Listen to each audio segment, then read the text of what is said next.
3.4 यानी 3.4 नहीं 1.4 समझने से पहले कुछ कंसेप्ट समझने होंगे, ठीक है। और क्या क्या कंसेप्ट है वो समझते हैं हम। तो आपने लास्ट ईयर इरेशनल और रेशनल समझा था, अभी भी वैसे पढ़ाया मैंने रेशनल इरेशनल क्या होता है। तो इरेशनल होने के लिए कंडीशन क्या क्या थी आपके पास, आपको याद होगा कि कोई इरेशनल अगर है नंबर, तो इस चीज़ के लिए दो चीज़ जो होती थी, एक तो क्या होना चाहिए, ये नॉन रिपीटेटिंग होना चाहिए और नॉन टर्मिनेटिंग होना चाहिए, ठीक है। ये आपने पढ़ा था। तो अगर वो नॉन टर्मिनेटिंग नॉन रिपीटेटिंग नहीं है, रिपीटेटिंग है, ठीक है, रिपीटेटिंग है और लेकिन नॉन टर्मिनेटिंग है, रिपीटेटिंग है और नॉन टर्मिनेटिंग है, तब भी वो रेशनल होगा क्योंकि नॉन रिपीटेटिंग नहीं है, ये रिपीट कर रहा है। तो या क्या कह रहा हूँ समझ कम आ रहा होगा, ठीक है, अभी हम समझते हैं। लेकिन फिलहाल हम सिर्फ बात करने वाले हैं यहाँ पर टर्मिनेटिंग और नॉन टर्मिनेटिंग की, ठीक है। ये जो मैंने लिखा हुआ है टर्मिनेटिंग, टर्मिनेट का मतलब क्या होता है, टर्मिनेट का मतलब होता है रुक जाना, ठीक है। जैसे अगर मैं नंबर्स के बारे में बात कर रहा हूँ, तो जैसे मैंने लिख दिया 4.312232, तो ये रुक गया, यहाँ पर ये टर्मिनेट हो गया। लेकिन अगर मैं लिख दूँ यहाँ पर 4.3132 dot dot dot dot dot लगा दूँ, अब ये क्या है, नॉन टर्मिनेटिंग है। क्यों टर्मिनेट नहीं हुआ, ये चलता जा रहा है, ठीक है। और ये टर्मिनेटिंग है क्योंकि ये रुक गया 2 पर आकर। ये बात आपको क्लियर हो गई होगी, ठीक है। तो अभी हम जो एक्सरसाइज शुरू करने जा रहे हैं उसमें कुछ भी नंबर दे देगा आपको p/q की फॉर्म में, ठीक है। जैसे आपको दे दिया सपोज 41/6 दे दिया, आपसे पूछेगा क्या ये नॉन टर्मिनेटिंग है या टर्मिनेटिंग है, विदाउट एक्चुअल कैलकुलेशन। आपको कैलकुलेट करके नहीं देखना है, कैलकुलेट करके तो आपको पता ही चल जाएगा कि ये रिपीट हो रहा है कि नहीं हो रहा है। विदाउट एक्चुअल कैलकुलेशन आपको बताना है कि टर्मिनेट होगा या नहीं होगा। तो ये कैसे बताओगे आप, ये समझना है हमको, ठीक है। तो कैसे समझेंगे, आपको करना क्या होगा, ये डिनोमिनेटर दिख रहा है 6, बस आप इसको फैक्टर कर लो। इसके 6 क्या फैक्टर करोगे तो क्या आएगा, 2 से डिवाइड करोगे तो 3 आएगा, तो 3 से करोगे तो 1 आएगा। तो 6 को लिख सकते हो आप 2 × 3, ठीक है। तो अगर डिनोमिनेटर का ही करना है, न्यूमरेटर से हमें कोई मतलब नहीं है, तो डिनोमिनेटर के आपने फैक्टर किए, ये आया 2 × 3। अगर डिनोमिनेटर के फैक्टर में 2 और 5 के अलावा कुछ भी आता है तो वो नॉन टर्मिनेटिंग होगा। क्या बता रहा हूं मैं बता रहा हूं वो होगा नॉन टर्मिनेटिंग। कब टर्मिनेटिंग होगा, कब होगा नॉन टर्मिनेटिंग, जब उसके डिनोमिनेटर में क्या होगा, फैक्टर अदर देन 2 और 5। तो 2 और 5 के अलावा कुछ भी आपको फैक्टर दिख जाए तो आप कह सकते हो कि वो नॉन टर्मिनेटिंग होगा। ये बात आपको थोड़ी थोड़ी अभी समझ आई होगी, एग्जाम्पल से और अच्छे से समझ आएगी। अभी किसी को कुछ डाउट है तो थोड़ा सा पूछ सकते हो। तो आपके पास क्वेश्चन है पहला 51 यहाँ पर ले लेता हूँ मैं 14, एक ले लिया मैंने 36 अपॉन एक सेकेंड 27, और देन मैंने ले लिया यहाँ पर 6/7, और ले लिया मैंने यहाँ पर 15/6। बस इतने क्वेश्चन है ये, आपको बताना है ये टर्मिनेटिंग होंगे या नॉन टर्मिनेटिंग। अगर इनको हम कैलकुलेट करते हैं, टर्मिनेटिंग नॉन टर्मिनेटिंग का मतलब समझ आ गया। अगर मैंने पॉइंट लगा के लिखना शुरू कर दूं तो आपको पता करना है कि टर्मिनेट होंगे या नहीं होंगे विदाउट एक्चुअल कैलकुलेशन। तो आपको क्या करना है, डिनोमिनेटर पे ध्यान देना है केवल। जैसे यहाँ 14 है, 14 पे ध्यान दो, 14 के आप करो फैक्टर। अच्छा पहले ये देख लो कट तो नहीं रहा, ये कट रहा है किसी से, 2 से तो नहीं कटेंगे दोनों, 3 से भी नहीं कटेंगे, 3 से ऊपर वाला तो कटेगा लेकिन नीचे वाला नहीं कटेगा, 7 से नीचे वाला कट जाएगा, ऊपर वाला नहीं कटेगा, मतलब ये कट नहीं रहे किसी से। तो ठीक है 14 के फैक्टर कर लो आप नीचे वाले के। 14 के फैक्टर क्या होंगे, 2 × 7, ठीक है। तो इसके फैक्टर में आ गया 7। 2 और 5 के अलावा कुछ भी नहीं आना चाहिए था, 7 आ गया। तो ये कैसा हो जाएगा, ये हो जाएगा आपका नॉन टर्मिनेटिंग। ये बात आपको समझ आ गई होगी। अब पहला वाला हो गया क्या, नॉन टर्मिनेटिंग, एन लिख दे रहा हूँ, ठीक है। अगर हम बात करें अब दूसरे वाले की, पहले देख लो ये कट रहा है क्या किसी से, हाँ ये कट रहा है, काट दो जिससे भी कट रहा है। तो किससे कट रहा है ये, 36/27 है, तो ये कटेगा आपका 9 से। 9 से ये 4 टाइम, ये 3 टाइम। अब डिनोमिनेटर में क्या आ रहा है, 3, फैक्टर तो होंगे नहीं डिनोमिनेटर के, लेकिन 3 आ रहा है, तो आना चाहिए 2 या 5, 3 आ गया, तो ये हो गया नॉन टर्मिनेटिंग, ठीक है। अब नेक्स्ट की बात करते हैं। यहाँ पर नेक्स्ट में क्या दे रखा है, 6/7। तो डिनोमिनेटर के फैक्टर तो होंगे नहीं 7 के, लेकिन है क्या 7, 2 या 5 के अलावा है, अदर देन 2 एंड 5 है, तो ये भी नॉन टर्मिनेटिंग।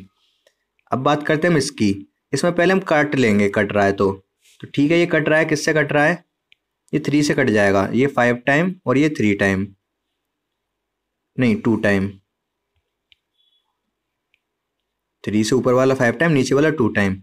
अब डिनोमिनेटर में फैक्टर देखो क्या है, 2, ठीक है। 2 या 5 कुछ भी हो सकता है डिनोमिनेटर में, कोई प्रॉब्लम नहीं है, 2 है ना केवल, तो ठीक है। तो ये क्या हो जाएगा, ये हो जाएगा टर्मिनेटिंग। यहाँ तक आपको कंफ्यूजन है, जिसको भी पूछो भी आप। तो आप इस क्वेश्चन को और देखो। अब यहाँ पर देखो क्या है, पहले देखो ये कट रहा है कि नहीं कट रहा है, ये शायद कट जाएगा 3 से, कट जाएगा तो आप काट लो, ठीक है। काटते हैं हम इसको 3 से, तो 3 से कैंसिल होगा, ये क्या हो कैंसिल होगा, 3 से जाएगा ऊपर वाला 27 टाइम, नहीं ये जाएगा, हाँ ठीक है 27 टाइम जाएगा ये, और नीचे वाला कितना जाएगा 3 से 7 टाइम, 27/7। अब ये कट तो गया, लेकिन अभी भी डिनोमिनेटर में क्या है ये बताओ मुझे, 7। तो 7 5 के अलावा है, ये कुछ भी जो भी है, तो 2 और 5 के अलावा होगा, तो ये होगा नॉन टर्मिनेटिंग, ठीक है।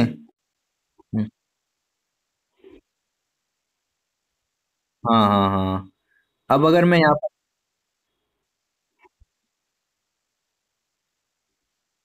हाँ न्यूमरेटर से कोई मतलब नहीं है। हाँ हाँ हाँ, तो एक और क्वेश्चन लेता हूँ मैं। एक क्वेश्चन ले लिया मैंने यहाँ पर, डिनोमिनेटर में मैं ले रहा हूँ 35, और न्यूमरेटर में ले रहा हूँ मैं 21, ठीक है। अब बताओ ये टर्मिनेटिंग है नॉन टर्मिनेटिंग।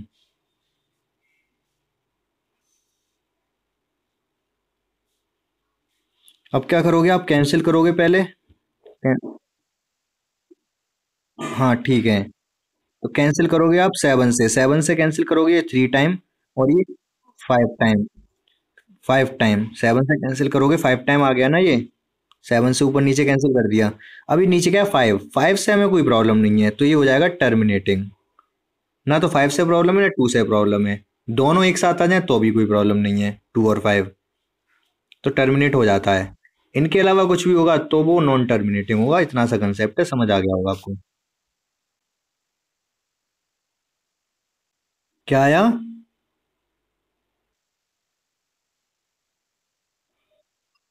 अच्छा चलो ठीक है। यहाँ पर नीचे मैंने ले लिया 75, और ऊपर ले लिया है मैंने 21। अब बताओ ये टर्मिनेटिंग है नॉन टर्मिनेटिंग। देखो पहले तो आप करोगे कट इसको, ठीक है, चलो काट लेते हैं। तो किससे कट रहा है, 3 से कट जाएगा ये 7 टाइम, और 3 से आप करोगे 7 को तो 2 बार जाएगा, फिर 1 कैरी आएगा, 1 कैरी तो 5 टाइम।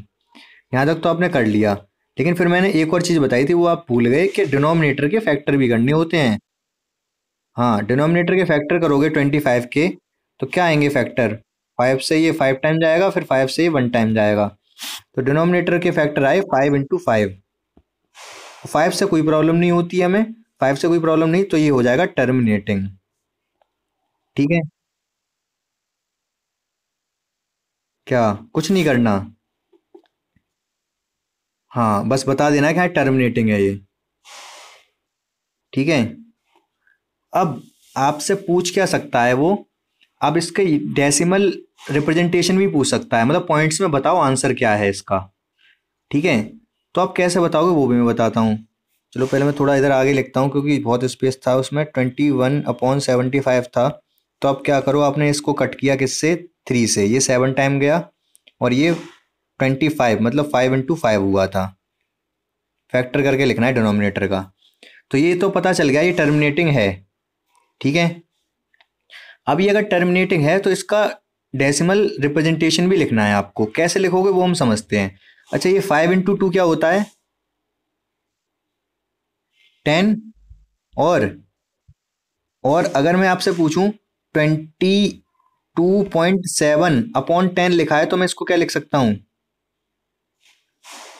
2.27। ये पॉइंट एक आगे खिसक जाएगा 10 की वजह से, पॉइंट आगे खिसक गया 10 की वजह से, तो ये आपको पता है। चलो ठीक है। अब होगा क्या, यही कंसेप्ट हमें लगाना है।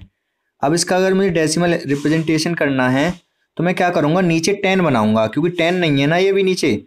तो मैं हर एक 5 को 2 की जरूरत है, तो 2 लिख दिया, एक और 2 लिख दिया। ये 2 इसके साथ चला जाएगा, ये 2 इसके साथ चला जाएगा, ठीक है।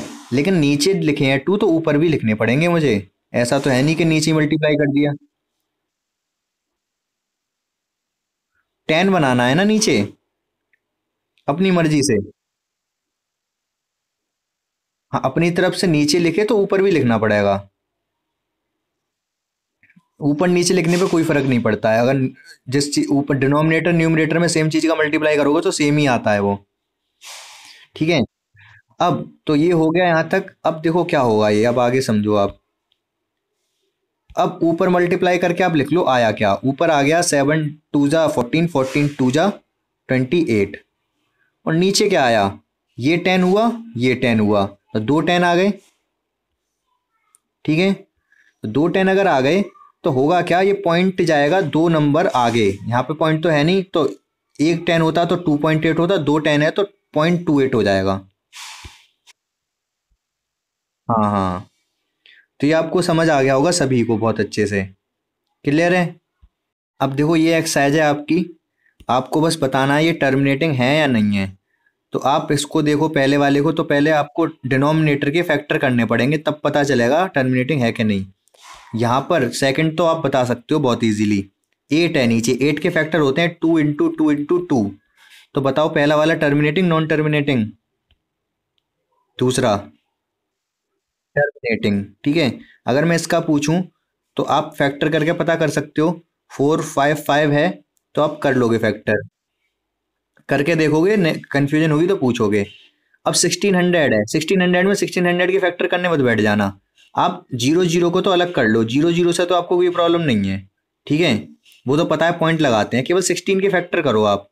16 के फैक्टर क्या होंगे, 2 × 2 × 2 × 2 4 बार 2 होता है 16। तो बताओ ये टर्मिनेटिंग होगा नॉन टर्मिनेटिंग होगा, टर्मिनेटिंग, क्योंकि 2 ही 2 आ रहा है फैक्टर में, जीरो से हमें कोई प्रॉब्लम है नहीं, ठीक है। हाँ हाँ, बता रहा हूँ बता रहा हूँ। अब बात करें हम इसकी, इसको फैक्टर करें, 343 को फैक्टर कर लोगे आप, तो कर लेना, पता चल जाएगा आपको, ठीक है। इसको देखते हैं अब। तो इसके डिनोमिनेटर में बताओ 5 और 2 ही तो है केवल, तो क्या होगा ये टर्मिनेटिंग होगा। अब इसमें आ जाओ, इसके डिनोमिनेटर में 7 भी है, ठीक है। और 7 है और ये कटेगा भी नहीं, या तो कट जाता ऊपर वाले से, तो लेकिन कट नहीं पाएगा, 7 की पावर 5 है, एक आध बार कटेगा, ज्यादा से ज्यादा। ऊपर देखो 7 से कट रहा है क्या, 7 नहीं, कट भी नहीं रहा 7 से, ये तो ये नॉन टर्मिनेटिंग। ये देखो पहले काट लो इसको, काटोगे तो किससे कटेगा, ये 3 से कट जाएगा, 2 टाइम, 3 से नीचे 5 टाइम, तो ये टर्मिनेटिंग है नॉन टर्मिनेटिंग है, टर्मिनेटिंग है। अब इस पे आ जाओ, इसमें नीचे 5 है, जीरो जीरो से आपको कोई मतलब है नहीं, 5 × 10 टर्मिनेटिंग हो जाएगा। इस पे आ जाओ, जीरो से आपको मतलब है नहीं, 20। ऐसे कैसे टर्मिनेटिंग है, रुक जाओ, 21 है ना नीचे, 21 के फैक्टर करोगे पहले, 21 के फैक्टर क्या होंगे, पहले तो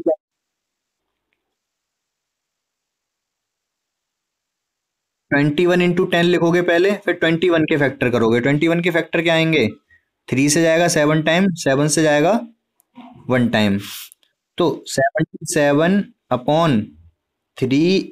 7 × 10, ठीक है। 7 से तो ये 11 टाइम कट जाएगा, लेकिन अभी भी डिनोमिनेटर में 3 रह गया। आ रही है बात समझ? अभी भी 3 रह गया जो कि इसको नॉन टर्मिनेटिंग कर देगा। क्लियर है?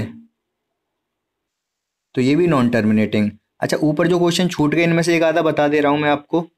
सपोज ये पहला वाला ले लो, 3125 के फैक्टर करके देख ले रहे हैं क्या आते हैं। ठीक है, तो पता चल जाएगा। यहीं कर दे रहा हूं मैं, इसी स्क्रीन पर ही दिख जाएगा आपको। तो क्या है, 3125। ठीक है, तो ये 3 से जा रहा है क्या? 3 से फिर नहीं, 3 से नहीं जा रहा, 5 से ही जाएगा ये। 5 से जाएगा 6 time, then 2 time, then 5 time. फिर 5 से जाएगा ये 5 से 1 टाइम, 2 टाइम, 5 टाइम। फिर 5 से जाएगा 25। फिर 5 से जाएगा 5। फिर 5 से जाएगा 1। तो इसके फैक्टर, डिनोमिनेटर के फैक्टर क्या है? 5 ही आए। तो ये टर्मिनेटिंग है नॉन टर्मिनेटिंग? टर्मिनेटिंग हो जाएगा क्योंकि डिनोमिनेटर में 5 आ रहा है केवल। तो ये भी आपको समझ आ गया। ये तो क्वेश्चन आपको है क्लियर। ठीक है, कर लोगे आप। नेक्स्ट पे आते हैं हम। कह रहा है write down the decimal expansion. Second question है, write down decimal expansion of those rational number in question 1 above which have terminating decimal expansion. अब ये बोल रहा है कि जो पहले में जितने भी टर्मिनेटिंग थे उनको डेसिमल रिप्रेजेंटेशन करो उनका। जैसे हम पहले वाले ही को ले लें। हमने पहले वाला क्वेश्चन लिया 13/3125 है, ऊपर बताता हूं मैं क्या है। 13/3125। अभी हमने इसको सॉल्व किया था तो ये आया था 13, कितने 5 आए थे इसमें? 1 2 3 4 5 आए थे। चलो ठीक है, ये 5 आ गई। ये इस तरीके से लिख लिया था हमने। अभी हमने डेसिमल रिप्रेजेंटेशन करना होगा तो 2 का मल्टीप्लाई करना पड़ेगा। अच्छा, जैसे 5 को 5 बार लिखने से अच्छा है मैं ऐसे लिख दूं 5 की पावर 5। ठीक है, तो अगर यहाँ 5 की पावर 5 है मतलब 5 5 है, तो 5 2 भी चाहिए होंगे, तो 2 की पावर 5 चाहिए होगा। ठीक है, पर भी 2 की पावर 5 लिखना पड़ेगा। तो नीचे तो ठीक है, जीरोस आ जाएंगे कितने, 1 के आगे 5 जीरो हो जाएंगे। 3 4 5, 5 10 हो जाएंगे ना यहाँ पर। एक 2 और 5 मिलेगा तो एक एक 10 बनाएगा। तो 5 हैं तो 5 10 बना देंगे। 5 10 हम इस तरीके से लिख सकते हैं, 1 के आगे 5 जीरो।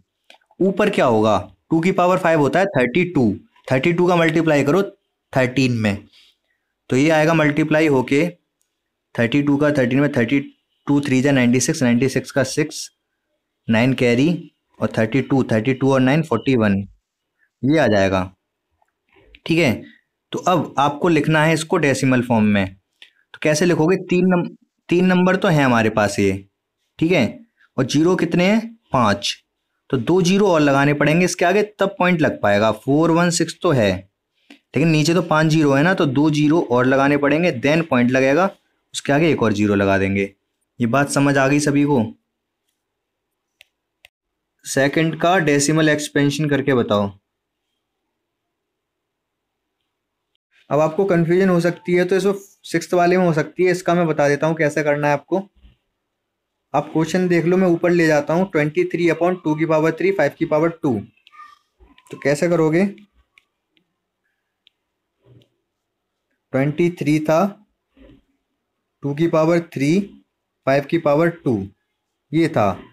अब है क्या, यहाँ पर 2 की पावर 3 है लेकिन 5 की पावर 2 है। एक 5 कम पड़ गया, 2 3 है, पावर 3 है मतलब 2 3 टाइम्स है, तो 5 कितने 2 टाइम्स है, तो एक 5 कम पड़ गया। तो कोई नहीं, हम एक 5 ले आएंगे ऊपर नीचे मल्टीप्लाई करके। तो अब ऊपर क्या हो जाएगा, ऊपर हो जाएगा 23 × 5 मतलब 115। और नीचे क्या हो जाएगा, नीचे हो जाएगा 2 की पावर 3 × 5 की पावर 3 मतलब 10 की पावर 3। तो 115/10 की पावर 3। 10 की पावर 3 मतलब 3 जीरोस। 3 नंबर पहले पॉइंट 1 2 3, 3 नंबर पहले पॉइंट लगेगा तो 0.115। ये आपको समझ आ गया होगा। ठीक है, अब क्वेश्चन नंबर थर्ड पढ़ो आप। थर्ड क्या दे रखा है, थर्ड में पूछा the following real number have decimal expansion as given below, in each case decide whether they are rational or not. Rational है या नहीं ये बताना है। If they are rational and of form p upon q, what can you say about the prime factor of q। देखो आसान है question, कुछ नहीं करना है इसमें, पहले तो आपको ये बताना है कि रेशनल है कि नहीं। तो आप बताओ पहला वाला रेशनल है? हाँ होगा। क्यों? क्योंकि इसमें डॉट डॉट डॉट नहीं लग रहा, तो इरेशनल तो ये हो ही नहीं सकता, ये टर्मिनेटिंग है। चलो ठीक है, ये हो गया हमारा पहला वाला रेशनल। दूसरा चेक करते हैं पहले। दूसरा बताओ रेशनल है इरेशनल है? दूसरा वाला हो जाएगा इरेशनल। क्यों? क्योंकि इसमें डॉट डॉट डॉट लग रहा है और रिपीट भी नहीं हो रहा, बार नहीं लगा सकते आप कहीं पर भी क्योंकि जीरो बढ़ते जा रहे हैं, तो इरेशनल हो गया। थर्ड वाला चेक करो। ठीक है, इस पर बार लग रहा है, डॉट डॉट डॉट है ही नहीं, तो ये रेशनल होगा। डॉट डॉट डॉट हो तभी वो होता है, या फिर रूट में हो। तो आपको समझ आ गया, रेशनल इरेशनल तो समझ आ गए। अब इरेशनल वाले में कुछ नहीं करना आपको, रेशनल वाले में बताना है आपको कि आप इसके जो डिनोमिनेटर के p अपॉन क्यू की फॉर्म में अगर हम इसको लिखना चाहें तो q के जो फैक्टर हैं उनके बारे में आप क्या कह सकते हो। तो अभी हमने जो कंसेप्ट समझा उसके अकॉर्डिंग देखो है क्या थर्ड वाले क्वेश्चन में, वो मैं एक्सप्लेन करता हूँ। यहाँ पर क्या है, ये जो नंबर दे रखे हैं तीनों, पहले तो आपको ये बताना है रेशनल इरेशनल। ठीक है, आपको समझ आ गया कि रेशनल इरेशनल तो समझ आ गए। ठीक है, वो मैंने बता दिया कि ये रेशनल है, ये इरेशनल है, ये रेशनल है। तो इसको तो आप p अपॉन क्यू की फॉर्म में लिख ही नहीं पाओगे क्योंकि ये इरेशनल है। ठीक है, इरेशनल को नहीं लिख पाते हम, तो इस वाले को तो हटाओ, क्वेश्चन से बाहर हो गया। अब रह गए फर्स्ट और थर्ड, ये दोनों रेशनल हैं, इनको आप लिख सकते हो p अपॉन क्यू की फॉर्म में। ठीक है, इसको भी लिख सकते हो और इसको भी लिख सकते हो। ठीक है, लिख लिया हमने। अब वो ये पूछ रहा है कि अब अगर आप लिख सकते हो तो इस आप क्यू के बारे में क्या कहना चाहोगे, क्या राय रखोगे आप क्यू के बारे में। जैसे आप किसी के बारे में कहते हो ये बहुत अच्छा है, ये बहुत बेकार है, कि ये दूसरे की चुगली करता है, ये करता है, वो करता है। तो इसी तरीके से हमने क्या किया कि इनको p अपॉन क्यू की फॉर्म में तो लिख सकते हैं, हमें पता है, लेकिन अब क्यू के बारे में क्या कहना चाहोगे ये बताना है आपको। तो बताओ श्रुति, आप बताना चाहोगे क्यू के बारे में, इन दोनों क्यू के बारे में क्या कहोगे। ये Q1 कर दे रहा हूं मैं इसको, ये Q2 है। Q1 Q2 के बारे में क्या कहोगे आप। यहाँ पर ये समझ आ गया होगा आप लोगों को। क्यू यहाँ पर क्या है, पहला वाला है टर्मिनेटिंग, टर्मिनेटिंग है तो Q1 के फैक्टर होंगे 2 और 5 होंगे, या केवल 2 होगा या केवल 5 होगा वो हमको नहीं पता, हमें केवल इतना ही बताना है या तो 2 है या 5 है या दोनों है। Q2 के फैक्टर क्या होंगे, अदर देन 2 और 5 भी कुछ ना कुछ होगा जरूर, क्योंकि तभी ये क्या है, रिपीटेटिंग बना है। ठीक है, ये बात समझ आ गई होगी आपको। ठीक है, इतना ही लिखना है बस इस क्वेश्चन में, इससे ज्यादा नहीं लिखना है आपको। ठीक है, देखो है क्या यहाँ पर, थर्ड वाले में लगा हुआ है आपका बार, तो बार से पता चल रहा है कि टर्मिनेट नहीं होगा, ये रुकेगा नहीं, खत्म नहीं होगा, ये चलते ही चला जाएगा नंबर ये। ठीक है, बार बार लिखना पड़ेगा 1 2 3 4 5 6 7 8 9, 1 2 3 4 5 6 7 8 9। तो बार बार अगर लिखना पड़ रहा है तो इसको हम बोलते हैं नॉन टर्मिनेटिंग। और अगर ये नॉन टर्मिनेटिंग है तो इसके जो क्यू के फैक्टर होंगे, p अपॉन क्यू की फॉर्म में लिखोगे, क्यू के फैक्टर होंगे वो 2 और 5 के अलावा भी कुछ होंगे, क्योंकि यही तो अभी हमने सीखा कि अगर 2 और 5 के अलावा कुछ और फैक्टर हो तो वो होता है नॉन टर्मिनेटिंग, वो चलता चला जाता है। ठीक है, यही हमने सीखा था अभी। और अब अभी भी कंफ्यूजन है तो पूछो।